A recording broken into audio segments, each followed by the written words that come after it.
Psalm 13. For the director of music, a psalm of David.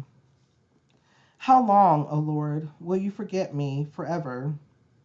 How long, O Lord, will you forget me forever? Oh, that was the first one. Okay. Let me continue. Okay. How long will you hide your face from me? How long must I wrestle with my thoughts and every day have sorrow in my heart? How long will my enemy triumph over me? Look on me and answer, O Lord my God. Give light to my eyes, or I will sleep in death. My enemy will say, I have overcome him, and my foes will rejoice when I fall. But I trust in your unfailing love. My heart rejoices in your salvation. I will sing to the Lord, for he has been good to me. I want to read this portion again because this is just, wow, this is amazing. Like I said, but I trust in your unfailing love. My heart rejoices in your salvation.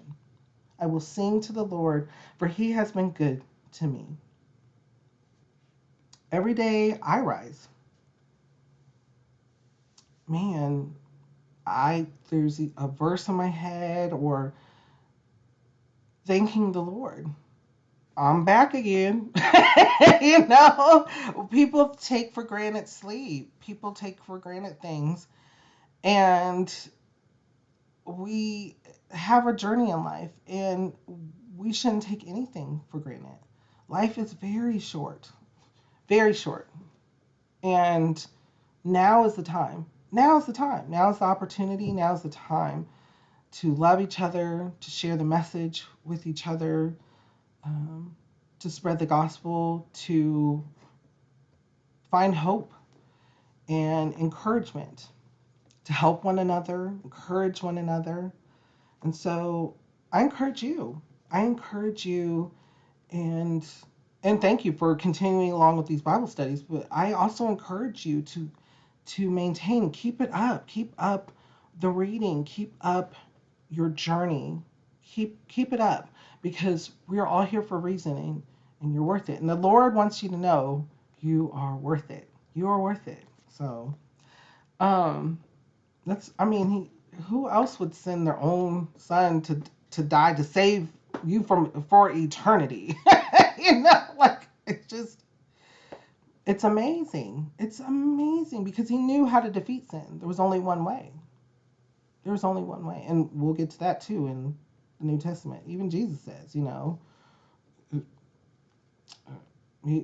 again, we'll get to that in the New Testament. So, um, but this is just, and this is David,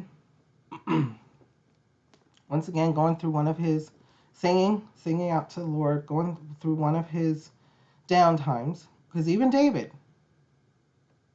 had down times, issues.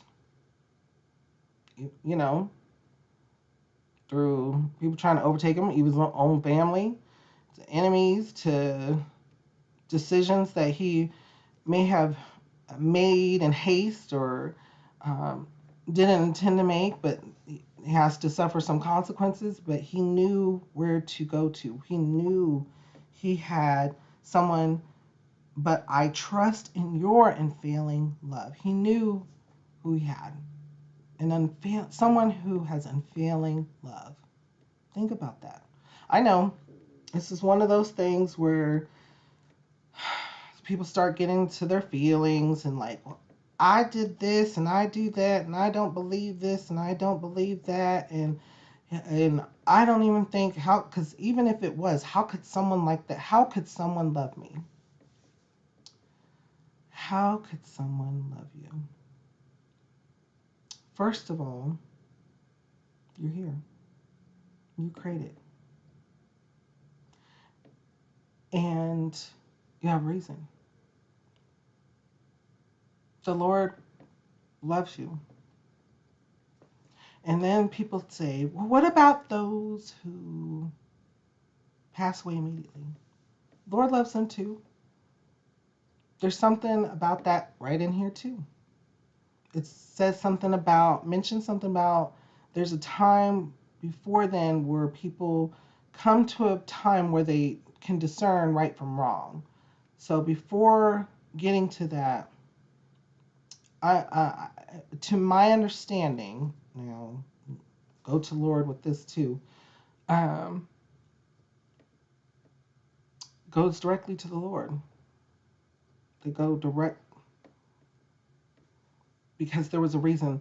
There was a reason why whatever happened, and they didn't get maybe the time you or I have, but there that was the journey, and that was the accepted journey. And with that, they go directly to the Lord immediately. And so there's just a lot to unpack here, sermon upon sermon. I'll give it back to you. What kind of thoughts or feelings come to your mind when you read over this? How does it make you feel, and what does it make you think?